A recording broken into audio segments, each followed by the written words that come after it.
Good morning, everyone. Welcome to Daily Drop-In Morning Show on Friday, December 3rd. It is a big day today. We have a ton to talk about, articles, good news, and spoiler alert, it's the one and only Brad Hughes' birthday. And so obviously today is just the International Day of Fun. We have so many good conversations to come, so many conversations to recap from this week. So please go fill up your coffee and get ready for a wonderful morning, kicking it off with the Teach Better team. We'll be right back.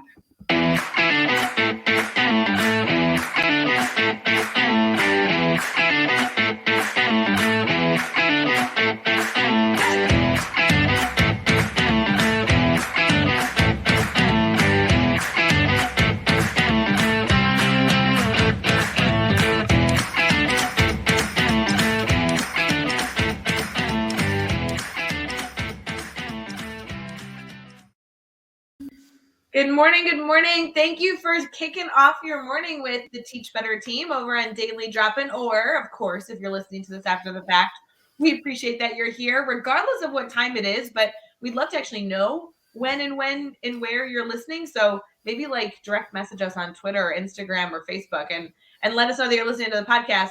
I will say, Brad, it is your birthday this morning. It obviously will be something that the entire Teach Better network is celebrating, but Carrie Pitstick was the first to comment, "Happy birthday, Brad." So it's a thing. I can always count on Carrie to be among the first to spread good wishes and birthday cheer. So it's amazing to celebrate my big day with a kind of a big deal. Ray Hewart and the Daily Drop-In, and tons to celebrate today. Lots of good news ahead. Lots of sharing great tips and great strategies to make our working lives and our lives exciting. And I'm all set. And I would encourage everyone listening or watching today to have a slice of cake to celebrate my birthday. Treat yourself; you deserve it. Oh my gosh, permission to eat cake at 7 a.m. Eastern? Sign me up. You heard it Holy here. cow. I will say, Brad, I feel like I knew it must have been your birthday this week because yesterday I went to a cupcake place and picked out cupcakes. I feel like I need to stick a candle in one and bring it to you, and you can try a cupcake from, a local place here in Naperville. If it's an iced cupcake, Ray, you can take a finger or a straw or a spoon. You can mark it with a B in my honor. And I mean, you can keep it to yourself. You can share it with a friend. I mean, it could be a worldwide Brad Hughes birthday celebration. You just never know where this could go. I just want to be clear, Brad. It will be a worldwide Brad Hughes birthday celebration today. Our network is global, and everyone here is going to understand the importance of Brad Hughes' birthday. So this is very exciting. I will say, Brad, I went to this cupcake place, and I want you to like really envision it. You're walking in, beautiful bakery, so many smells. They have like a bar along the side, kind of like as if it was an alcoholic beverage place, and you can sit in a swing and eat your cupcake. Okay, this is like top notch right here. And every flavor possible, every flavor imaginable. You can't even imagine all the flavors they have. What type of cupcake would you order? Like, what is the go-to birthday Brad Hughes cupcake flavor? I'm thinking vanilla with French vanilla buttercream and maybe some of those little sprinkles on top. I like it simple. Or it could be lemon. I like lemon. So, lemon flavored cupcake with buttercream icing.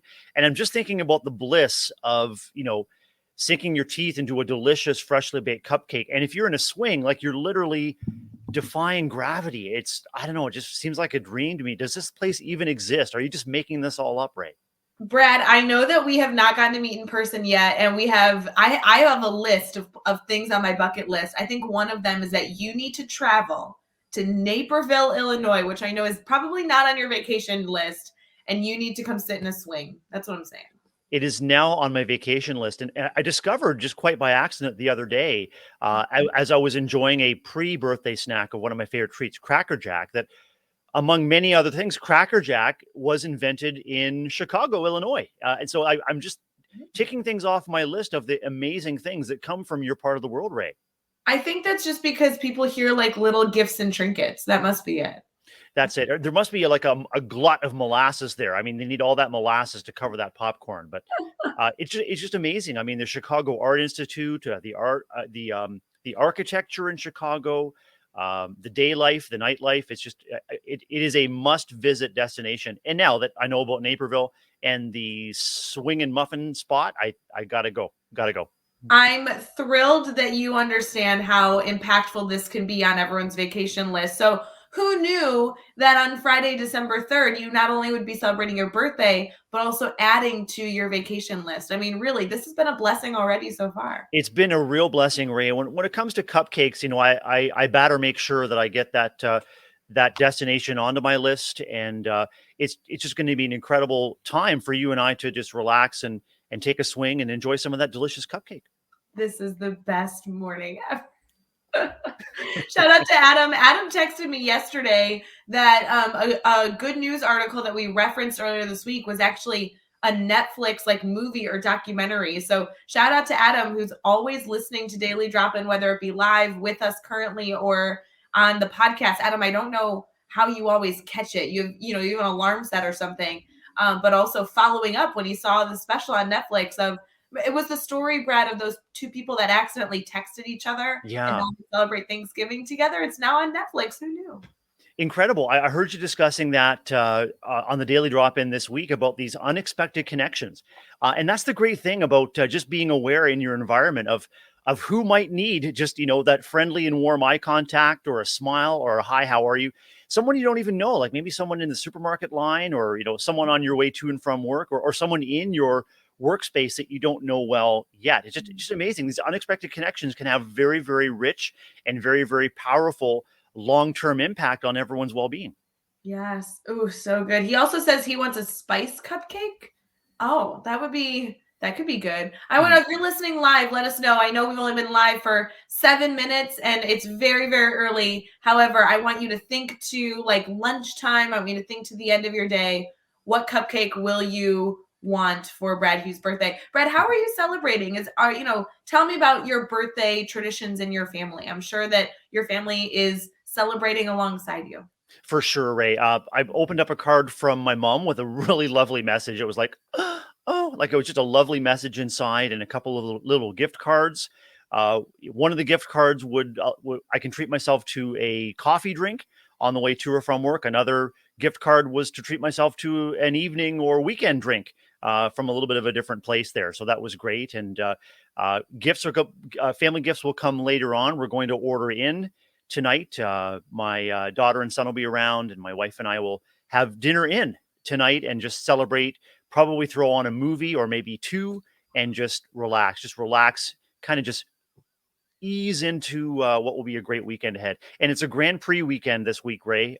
So we're going to be watching the Formula One this weekend, practice today and qualifying tomorrow, and then the Grand Prix on Sunday. So it's going to be a full and a fun weekend of just like, oh, yeah, we've earned it. But also, it sounds relaxing. I mean, those are the best ways, in my opinion. Maybe I'm a geek in this way, but like, I love those quiet nights in. You have just great food. You didn't have to work that hard to prepare it. It just kind of like gets delivered. You're surrounded by your favorite people. Throw on something easy on the television. That sounds like such a wonderful way to celebrate it. And Jennifer said to me this morning when the alarm clock went off, two thoughts came to her. First was, it's Brad's birthday. And the second was, I don't have to make dinner today. So typically in our busy working days, Jennifer does work at home. She has a daycare business in our home, serving 5 families in our neighborhood. And so dinner prep is on her part of her typical day. I've been having longer afternoons and evenings at work. Typically I'd be home to support that dinner prep, but we've kind of gotten to a cycle where, nope, got to keep plugging away. And so an evening where dinner prep is not on her schedule just gives her a little bit of breathing room in her day too. So happiness. I mean, just happiness and getting things to look forward to is crucial. When life is weighing us down and we've got this to-do list that's a mile long, planning for relaxation, like being intentional about taking time to relax or to enjoy something just for you or just for you and your loved ones it's really crucial. Giving us something to look forward to at a time when sometimes you don't feel there's a whole lot to look forward to, Ray. I know. And it's interesting, Brad, I found over the last few years, there's such a difference between not doing too much activity and truly choosing to relax. Like there really is, you can have a lazy evening, but not be refueled for the next day. And then you can choose to relax and rejuvenate and treat yourself and really feel wonderful the next morning. And I've tried so hard recently to make sure that I'm being intentional with those decisions. I'm so excited for you to be able to celebrate with this weekend and all the family time. And I will say I am going to dinner this evening with my grandmother. Oh, And we will be blowing out a candle to celebrate your birthday. I think every celebration you either need to blow out a candle or cheers a really great beverage. So as long as you choose one, or you could do both, I consider it celebrated.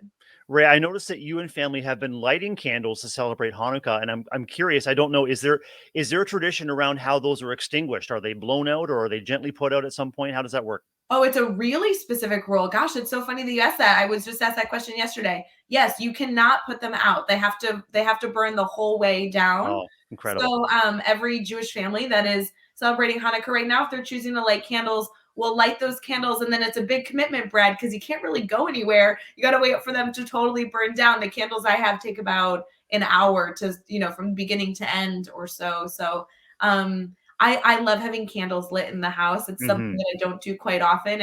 But it's been nice this week to be able to have those kind of in my kitchen area. And, it takes about an hour of those burning beautifully. And then you start over the next day. It's been great so far. So for those of you celebrating, or if you have friends and family celebrating, happy Hanukkah. This holiday will end on Sunday night. So it's coming to a close. But outstanding. It's kind of nice birthday. I mean, you get extra candles. I think it's good. I think it's great. I was just reflecting on our conversation a minute ago about intentional, like taking intentional time to relax. And I think there's at least one and maybe more than one of our Teach Better bloggers over on teachbetter.com that have tackled this topic very, very recently about the importance of being intentional, about planning for relaxation. And, at a time when expectations and feelings and maybe even anxiety or tensions are running high as we ramp up to the end of a school year, and as we weave the excitement and sometimes stress and worry around our holiday seasons as well. I can't think of a better time to just flip over there, take a look at what these bloggers are writing about intentional relaxation, and fill up your own cup. And then you can share what you've got with others. Kind of like, sharing the flame of a candle. I think there's an expression that, the candle allows you to share the flame with another. You can literally light someone else up. So take what energy you have and light someone else's candle. Candles are great metaphors for so many things, Brad. I there's so many different elements that connect to that, because the power of, lighting a candle, you're not losing anything. It's not like what we always talk about, like pouring into a vase, like a vase, pouring into other glasses. You're in theory losing what's in that cup to support someone else. Yep. And candles are so different. I don't know that I use enough candle metaphors. I'm going to put that on my to-do list. I'm sure there are some burning questions coming up for Daily Drop-In today when we have our brainstorm bank. So I just invite everyone to just celebrate, share the light, share the energy. The world and our communities desperately need that right now. All right, Brad, before we transition here, I have to know, Lori is commenting. She feels like she just had this conversation about cupcakes. She's a red velvet with cream cheese frosting. We did talk about this. I don't remember how this came up, but I remember this discussion. Or vanilla raspberry. I will say, Lori, I will warn you. This is like what's it called? Like a PSA. Like, this is an important warning. So I order a red velvet cupcake and I bite into it. It's not red velvet. It looked like red velvet, but it was like a Christmas peppermint something. So I will tell you, we got to be careful when you order your cupcakes, because all of them look very similar. You got to be careful that you get the right flavor. Red velvet's a good one, but that really incredible, beautiful, vibrant color kind of masks. It could really be any flavor. So watch your cupcakes, Lori. Watch your cupcakes. You heard it here, everyone. I mean, you've heard of buyer beware. This is kind of like eater beware, and you have to literally watch what you eat.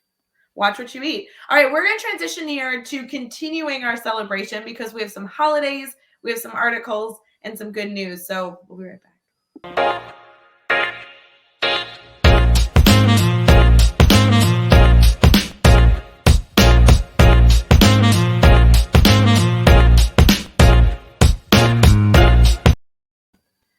Good morning, everyone. We're thrilled that you are choosing to be here, a part of Daily Drop-In, where we are live every single morning, Monday through Friday, streaming on Facebook, YouTube, Twitter, and Twitch, and then also as an episode on our Teach Better Talk podcast. I will say, Brad, while it's your birthday, it's weird that's not on our website today. So do you think I need to email National Today and let them know, like, it's Brad Hughes' birthday? This should be on here with the graphic. I'd be deeply honored. I'd be deeply honored. There are a number of known or well-known and lesser-known Brad or Bradley Hugheses in the world. If you did that, Ray, and you wanted it to put that on today's National, I mean, it would just allow me to open up way more connections with amazing people and probably expand my network. So yeah, go ahead and do it. That can be your birthday gift to me if you like. I do have to say, Brad, there are a lot of holidays in conjunction to your birthday. Yeah. Do you know any of them, or is this the reveal of all the holidays that also fall on your birthday? This is the reveal. I don't know about any of them, and so I'm excited to learn. You know what other holidays fall on December 3rd? What other celebrations await me and the Teach Better team today? So I have a very honest question for you, and I feel like this might be an element of your personality, and I want to hear in the comments, depending on which bucket you fall into, when it's your birthday. Yeah. Wake up bright and early, kiss your beautiful wife, tell her how much you appreciate her. Everything's getting going in the morning. Do you pick out your birthday outfit beforehand, or like did you pick it out last night, or did you pick out your birthday outfit like this morning? Will you change before work? How does your birthday outfit work? I think about what I might like to wear the night before, but I rarely pick it out. Like often it's like, pull this sweater down, check out this pair of pants, make sure the socks are lined up. And in terms of work, I dress for comfort. I dress for mobility. I dress for the ability to get up and down, to literally meet the kids where they are. And I've got running shoes on at work and just sort of making sure that I'm out there. And it gives me a lot of energy and hopefully it energizes and supports the people around me. So weekends are a little bit different, but I rarely pick out my outfit the night before. I mean, some folks will set it out on a hanger or a dresser or on a bed or nightstand. That's not me. I'm morning of, absolutely. So then just to take this further, Brad, because I will get to the point of this in a second. Great. You are live here right now with us. You look wonderful, buddy. Oh, thanks. Will you change before work? Or like, is this the work outfit? Because it's going to relate to today's holiday. This is the work outfit. This is it. Wrong answer. I'm sorry, friend. Oh. Wrong answer. It is actually International Sweater Vest Day. And I think that you need to put on a sweater vest. This is a new feature here. These are actually zip off sleeves here in my sweater. Courtesy of Old Navy. It's a really, this isn't the right one. I've got a zip off sleeve sweater. It's same color, just in a different drawer. I pulled the wrong one, but yeah, international. I love a good sweater vest. Wore them more frequently in past years, but I love a good sweater vest. Well, it says here, you can't deny that the fashion staple is making a fashionable comeback. I think, Brad, you need to celebrate International Sweater Vest Day. In addition, there are a lot of other holidays, one of which just seems to be fitting. It is National and International Bartender Appreciation Day. So go thank your bartender friends, regardless of what you're ordering there. It's International Day of Persons with Disabilities. Mm-hmm. And it is also very interesting. This could be something we talked about earlier. Let's Hug Day. So if you have a birthday today, or if you are just appreciative of the people around you, if you can safely find a way to give a hug, it is Let's Hug Day. That sounds like. And what better way, Ray, to prepare yourself for a hug than to have the warm but sleeve permitting goodness of a sweater vest? I mean, you've got all of this arm real estate that you can share with others. It's loose, in the shoulder area. It just gives you the full range of huggable motion. So I think that they work together. National Sweater Vest. How about National Hug Someone Wearing a Sweater Vest Day? Oh, we just will put these together. The last thing, and I really like this one, Brad. I don't know how you would appreciate this on your birthday, but it's also International Day of Making a Gift. So outstanding.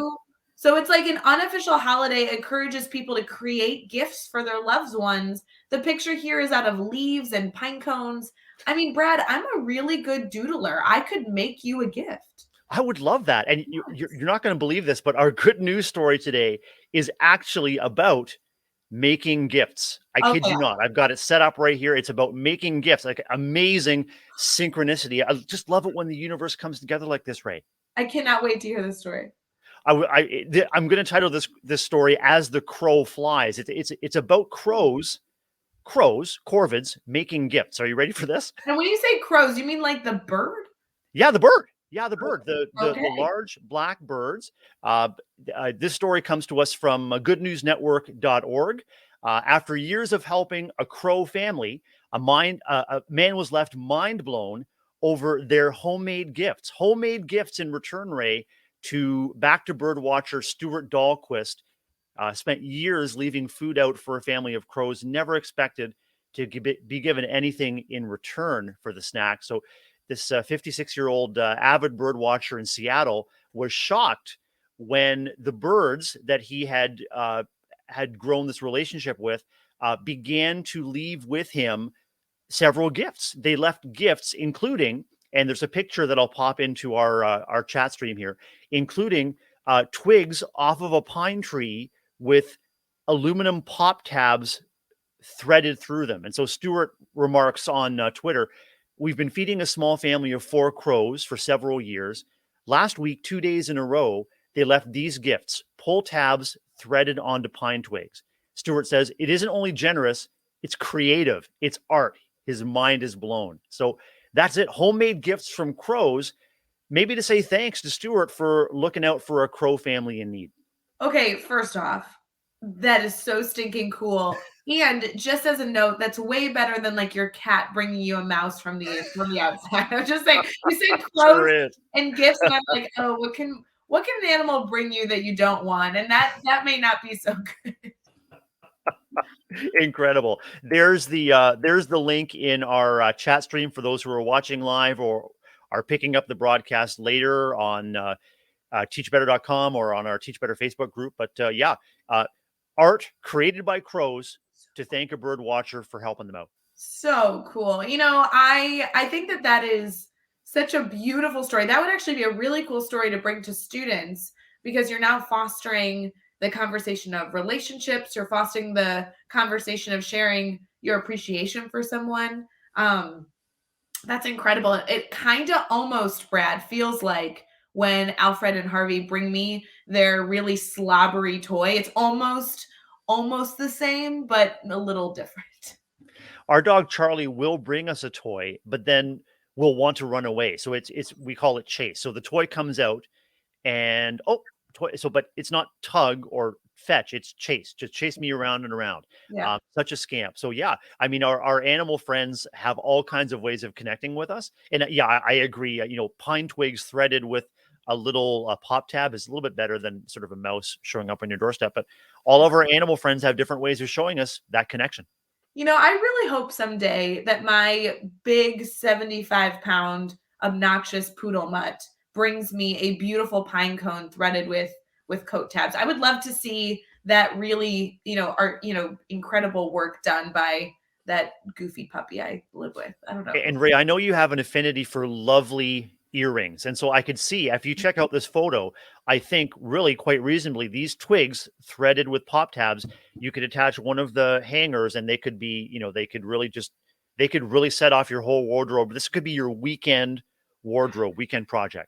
If only I had crows in my life. I will start hunting for a family of crows that I can foster a relationship with. Goal set, goal made, done. Set it up, Brad Hughes' birthday. Let's update this time next year. I'll update you on my crow story. That sounds like an amazing weekend project for you, Ray. Is find and adopt a family of crows and see what they bring you. Outstanding. Becky Schnexer would be so proud. Yeah, absolutely, Becky Schnexer. Shout out to her, amazing, amazing science educator out there. I will say, Brad, some people set goals to work out every single day. Some people set goals to make a beautiful meal for their family or, work towards a long-term goal. Me, it's just finding crows. That's it. Yeah, I mean, you might be on a wing and a prayer there, Ray. I don't know how far away you have to travel to find those crows, but I mean, as long as all of us are challenging each other to just really branch out, maybe take 1, 2, 3 minutes to, find a family of crows, You never know what could happen. I mean, birds of a feather do flock together. Maybe you and others around you could, adopt a family of crows together as a neighborhood team. Brad, you really have a skill. You really do, friend. You have an incredible skill. I We're gonna be right appreciate back. We're gonna be right back talking about celebrations, continuing this conversation, but maybe not so much about crows. We'll see.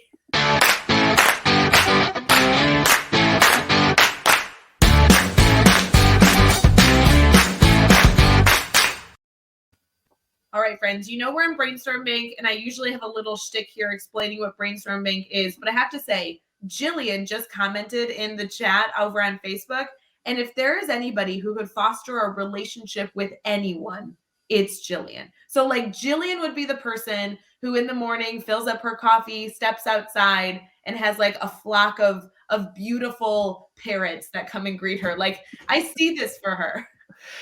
I just had this vision of Walt Disney's Snow White extending her arm, and this would be Jillian, and the birds would come in, and little baby deer and little baby bunnies would come in, and it kind of all come around Jillian. There'd be just this incredible flora and fauna extravaganza surrounding the incredible and very, very dear Jillian Du Bois. I couldn't agree more, Brad. And she already has children's books written about puppies and all these animals. I think it just needs to continue. She is just so warm and generous and giving. I think animals probably are just attracted to her demeanor. I really see this. I like that Snow White connection. That's exactly what I was thinking. Perfect. Yes. Although Snow White doesn't have like multicolored parrots. Isn't she in Florida? Couldn't she have like these beautiful birds rather than Snow White had like forest creatures? It's a little different. Jillian Du Bois is also in Florida. So a couple things come to mind is one, she could actually travel quite easily to Walt Disney World and seek out Snow White for that kind of expert, mentoring piece. The other challenge, though, is I'm not sure how many of Florida's wildlife Jillian would actually want to have around her. Like I'm thinking crocodiles, snakes, Komodo dragons. I don't know what's down. It's just wait. I hear that Florida wildlife is a little bit off the chain. I understand the alligator. I don't necessarily want to welcome those into my home. But Komodo dragon, if you are fortunate enough to have a Komodo dragon, you can't deny those are like the largest reptiles ever. They are scary but really cool to look at. That used to be one of my favorite animals. I want to remind you that Komodo dragons are very, very dangerous. So if you have one nearby, just exercise extreme caution. So, like, not pet it. Is that what you're saying? Like, don't go pet it? Do not approach.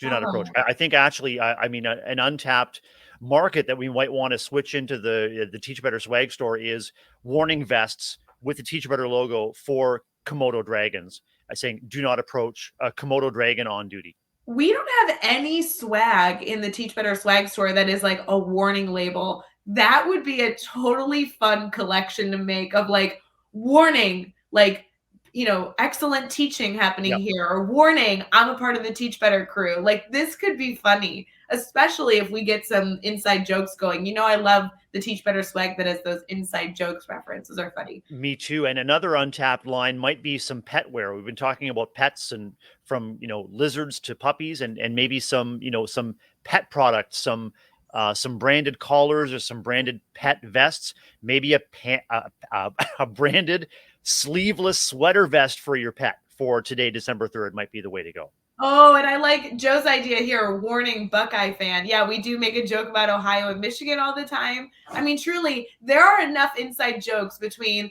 our Teach Better team, our ambassadors, our guest bloggers, our podcasters, our mastermind crew, our speakers. Like, this could be funny. I will give a shout out, though, for those of you who are interested. We officially have launched our Teach Better holiday swag. And so if you are not connected or haven't checked out our swag store within the past few days, our holiday swag is out.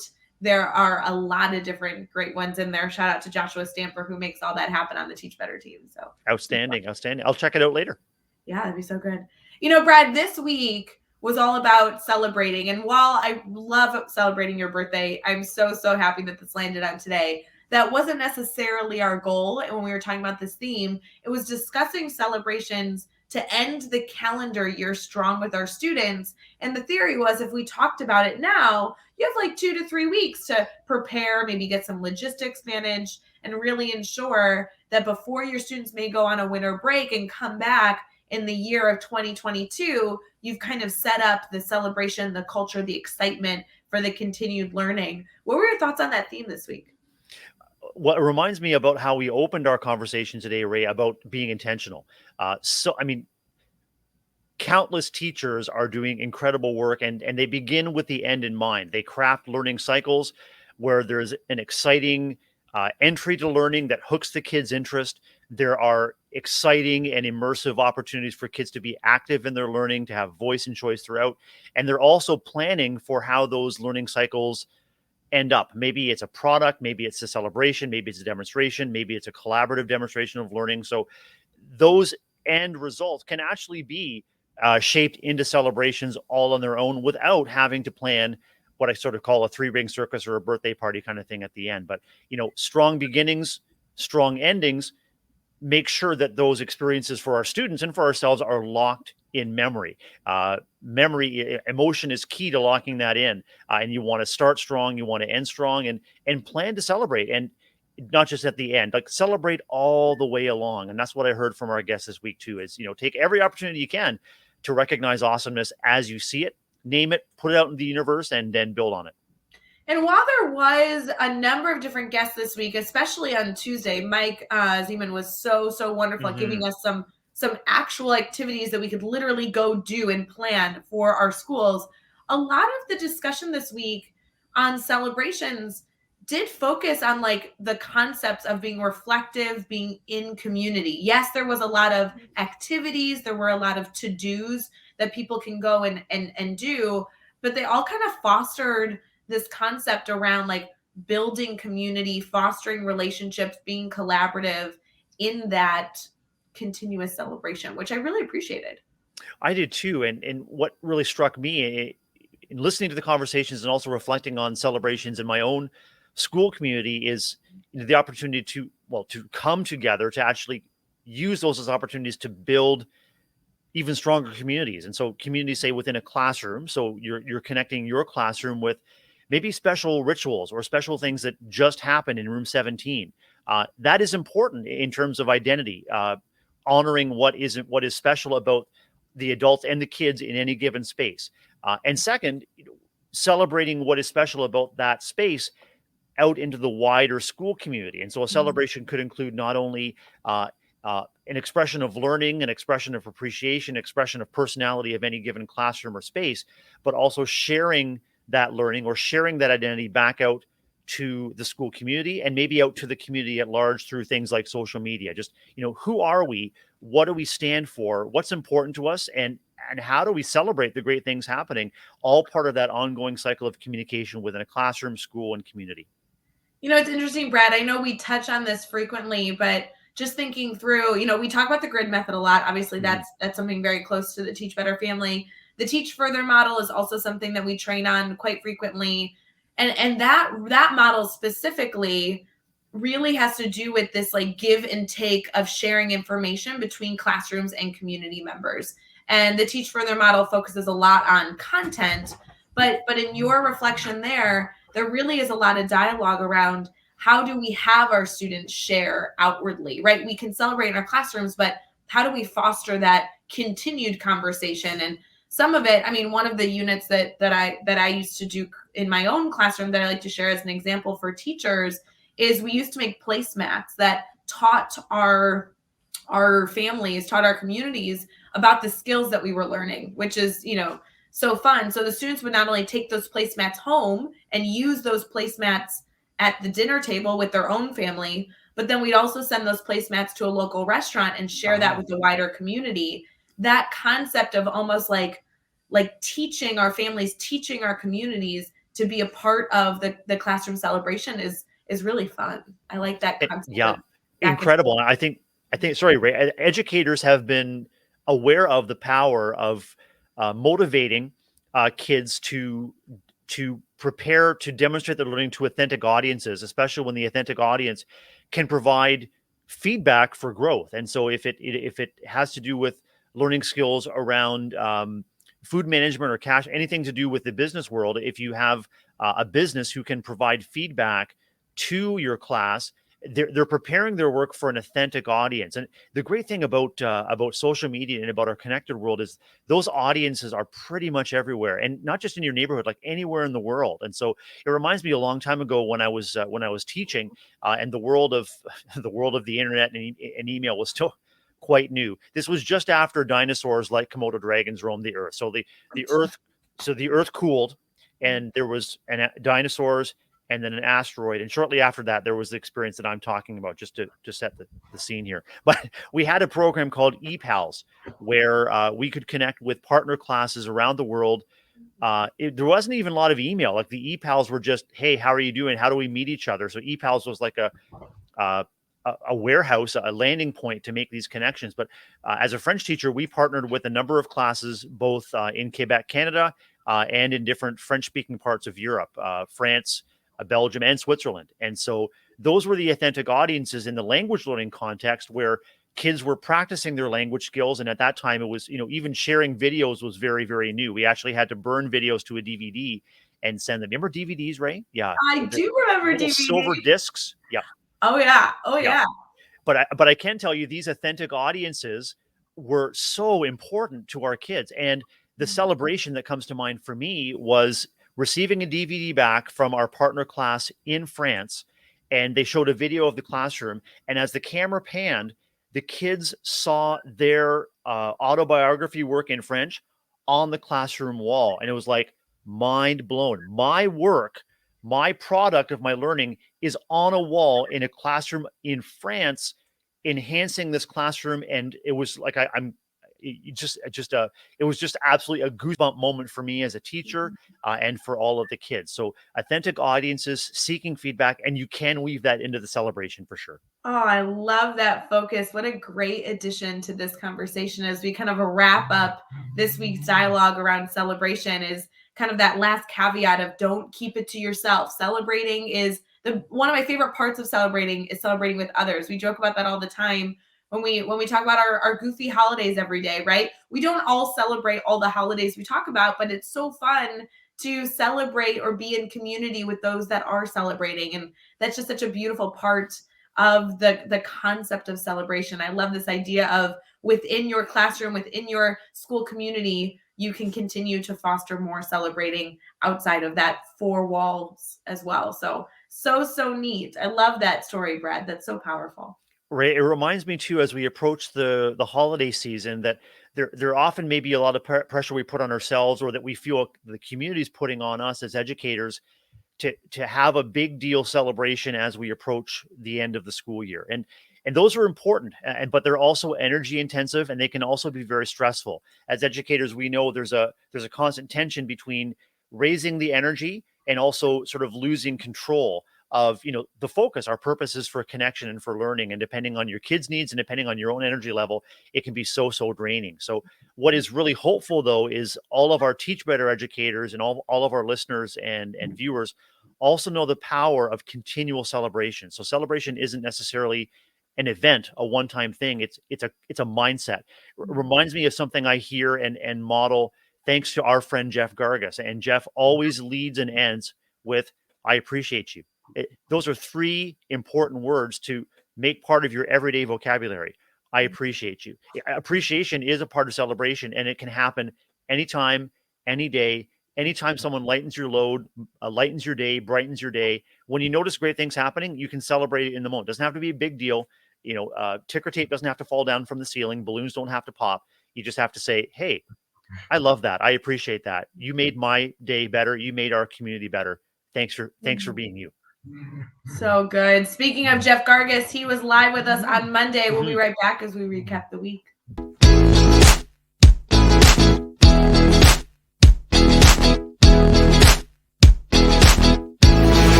Guys, it's the best commercial we have all week. I think I'm gonna have to change up all the commercials to all have that tune. I just think it's so special. I think I don't know. That's one of the things that makes our Friday drop-in special, Ray. I think it's it's just a great pick-me-up for us as co-hosts on the Friday. I would be honored if you just kind of left it to our special celebration as we approach the end of our Friday episode. You're totally right, Brad, but I do think every single Friday, you and I do kind of like sometimes discuss the theme while also discussing how it's been approached this week. And Mhm. in theory, we really could skip this segment every Friday and just easily and seamlessly transition to, "Hey Brad, did you catch Monday?" or "Hey Brad, did you see Wednesday?" and not have this commercial. But I love this ditty so much that we're just going to keep it even though it's not necessary because I just love this one. These little moments are what we in education call anchors. It's a sound anchor that lets us know as co-hosts and lets our community, our audience know that something cool is coming up, and all of it helps people anticipate what's happening positively. But honestly, just like we say, that for us, that little theme just hits right, and it gets us set to wrap up our Friday episode in a fantastic way. Well, and we didn't have it last week, Brad. I don't know if you remember, but last week we only had daily drop in Monday, Tuesday. Yeah. We didn't change up Monday, Tuesday. We just didn't then have daily drop in Wednesday, Thursday, or Friday. So it has been 2 weeks Mhm. since we have been able to not only be together on camera for the daily drop in, but also played our favorite commercial. So I'm thrilled that your birthday has caused us to have so much celebration today. This was just meant to be. In Yiddish, we say that that's besheret, just meant to be. Oh, Love it. incredible. And Love I've literally been dragging myself through the past 2 weeks to get to daily drop in. And so I really missed our Friday last week. Know that you and family and Teach Better team members were enjoying that holiday week, and now we're back, and it just feels great, reunited, and it feels so good. Oh, that's a good song. Reunited and it And it feels feels so so good. I love good. it. All right, so let's recap the week really quick before we leave and close out our show here. It is December 3rd, and so we have had a mix of concluding November, entering into this wonderful month all together. There's been a lot of celebration. Obviously, on Monday, I was live with Jeff Gargas, and we were able to talk about so many different things. But I do have to say, Brad, I don't know if you've been able to tune in every single day, Mhm. but Mike, who is on Tuesday, who's a wonderful principal here in Illinois in Plano School District, had so many great ideas on Tuesday. If you guys did not catch Tuesday's episode, that one was really, really good. I loved the connections that you guys drew about the Teach Better team takeover in Plano, and that was just part of again, part of the reciprocity of contributing, learning, reflecting, and then you got authentic feedback from Mike about that experience and how that experience was transformative for his district. Obviously, a district that is keen on not only professional learning but professional celebration, and obviously a district that's keen on loving and strong connections with kids. Right. And what I really enjoyed too, especially for those of you who may not catch every single episode, that episode specifically not only had ideas for educators, but had ideas for administrators. Sure And I did. really appreciated that he took a different approach with how he does professional development days, kind of everything in between. So if you didn't catch that one this week, that's a major recommendation. I also loved, I was live on Wednesday with Chelsea Nicolino. Uh-huh. She's been a part of our Teach Better family for ages, but how cool was it that she was actually not only with us as an incredible in the trenches educator, but also at the location of the next Teach Better conference. We were streaming from her school, and that school is actually going to house our Teach Better conference October 14th and 15th of 2022. I love the story that Chelsea shared with you, Ray, about how she came to get to know the Teach Better family. She's a homegrown Teach Better family, incredible educator, and so I mean, this is what we are discovering together, you and I, with all of our Teach Better family and team members. Is we're growing in practice and we're growing in community together. And I mean, that if anything is worthy of celebration, that absolutely is. And so it was wonderful to hear Chelsea's reflection on how she got to know the Teach Better team, how Teach Better supported her teaching and therefore supported her relationship with kids, their learning, and now has an opportunity to continue to demonstrate leadership and service. It's just wonderful story, great episode. So good. And then Brad, we had Riss on yesterday. Her name's Mhm. Marissa, but she went by Riss, which I love. I love a good nickname. And holy cow, I love when we're able to incorporate new faces, new family members into the Teach Better family. She was so fun to talk to. She had such an Mhm. interesting passion for the concept of a power dynamic in a classroom. Mhm. I just had no background in learning about. There were so many different avenues of our conversation yesterday that I want to explore further because I just have never had that type of conversation before with a fellow educator. So she woke up bright and early. She was streaming from the West Coast. Oh, and holy cow, was that a fun conversation with our new family member, Riss. I love the perspective and the vulnerability you shared with Riss yesterday, Ray, when you said, I never thought about power dynamic that way. And like you, we tend to think about power dynamic maybe in a neutral or even negative connotation. Often we talk about power dynamic when we are the people who are without the power or feel powerless. And so when there's setbacks or things go wrong, we say, well, there's a power dynamic there. As educators, we know that it is about sharing and giving power away. And so if you replace the word power with voice and choice, that makes perfect sense to me now. You are, as educator, we're moving away from transmissive education to immersive education. We're giving our power, we're giving our agency to the kids, and then we're distributing that power, distributing that voice and choice so that they are the energy, they are the battery, they are the engine of what happens in our classrooms. Well, it's so interesting, Brad, and it's kind of fun to be able to reflect on this after the fact. I struggled through that conversation because we were using the word power. Mhm. If she was talking about voice and choice, those are very common discussions that I've had. I found, though, that my uncomfortability using the word power, that feeling like that was not the word that I wanted to authentically use, actually gave a different definition to a word that I truly did have a negative connotation about. And through that hour-long conversation we had, I was able to internally do some reflection on why the term power had that negative connotation and why I felt so drawn to use maybe a word that had more of an uplifting, connotation in my mind. So it was a really interesting dialogue. And again, something unexpected. I follow Riss on Instagram and I continue to learn from her. And it was so wonderful to introduce her incredible knowledge to our community. So definitely an episode worth checking out too. Interesting connection. If I can bring us back to the French connection again, Ray. In French, the word for power is pouvoir, which is also the verb which means to be able to have the capacity, the ability to. And so it's interesting. They come from the same root.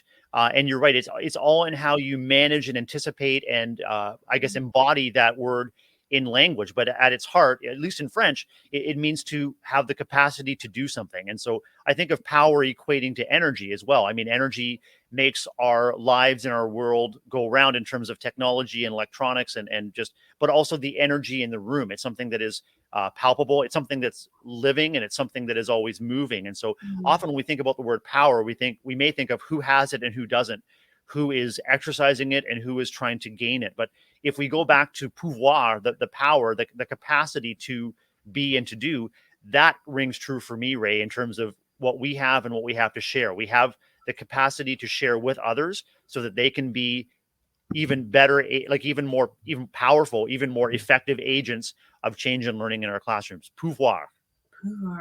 So neat. I love that great connection. I will say, Brad, we also in that dialogue with Riss had a conversation that was sparked from a question in our private Facebook group about AR and VR technology, which translates very well to next week's theme. Our theme next week is all about the technology that you should try today. So we are going to have a number of different guests join us next week, obviously to have foster a number of different conversations, but one of the focuses will be what are the actionable pieces of technology that you may not be utilizing and what can you consider doing with students with that tech? So on Monday morning, obviously, we'll start bright and early with the one and only Jeff Gargas. On Tuesday, we have Liz Thomas joining us, who's a new face to the Teach Better team. On Wednesday, we have Hedrick Nichols, who is a part of the Teach Better family. We love anything Hedrick Nichols puts out there. She has some incredible books out there. Holy cow, that'll be a good conversation.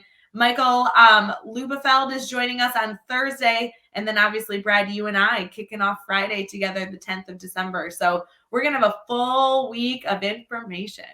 That sounds like an amazing lineup. I was just really hoping I would hear about one particular guest who would come on to discuss AR. I was hoping that you would have found a pirate to come on and discuss AR. Is that possible? Can we squeeze that in? Because I mean, that's a pirate's favorite technology. Brad, whatever makes you happy. Okay. I will take your puns and we will make it happen. Appreciate that.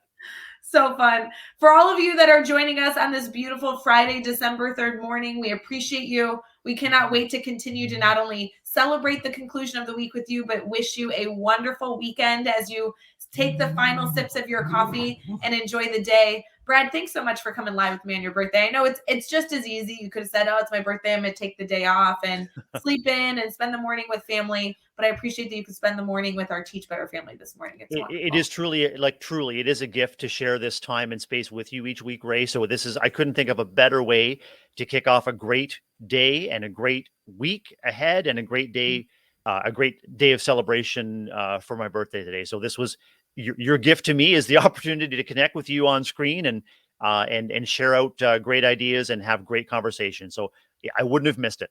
I love it. For all of you here, please let us know when you are watching. Feel free to also wish Brad a happy birthday in your message. So take a screenshot of us being all wacky on camera. Make sure that you tag us on whatever social media platform you're watching on. And then also in the description today, you're going to have to put happy birthday to the one and only Mr. Brad Hughes. So Brad, I hope you have a wonderful rest of your Friday, December 3rd.